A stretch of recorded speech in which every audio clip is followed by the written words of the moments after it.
Privacy is the ability to keep your identity and your activity hidden from others. And while crypto and blockchain in general are thought to be completely private and anonymous, this is in fact a bit more complicated.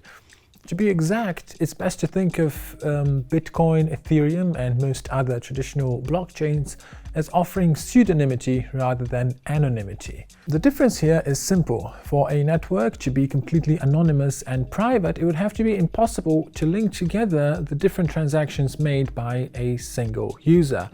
Whereas for a network to be pseudonymous, it could still be possible to link together the transactions made by the same user, but it will be impossible to link the identity of that user, in this case a wallet address for example, to their real-life identity, so their name, address, and so on. With that in mind, Bitcoin, Ethereum, and most other traditional blockchains are pseudonymous rather than anonymous.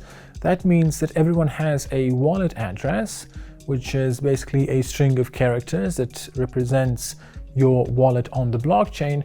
And as long as you have that, you can find all the transactions that were created by that particular user. Of course, it's impossible to link a wallet address to a name and surname, but it's still possible to see which transactions were made by the same user.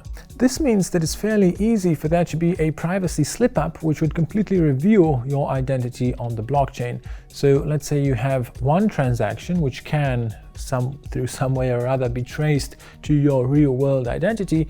That means that every other transaction that you also did from the same wallet would be identified with you.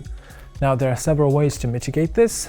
There are several privacy-preserving protocols and techniques on traditional blockchains, and there are also privacy-focused networks, which basically enable privacy at the native blockchain level.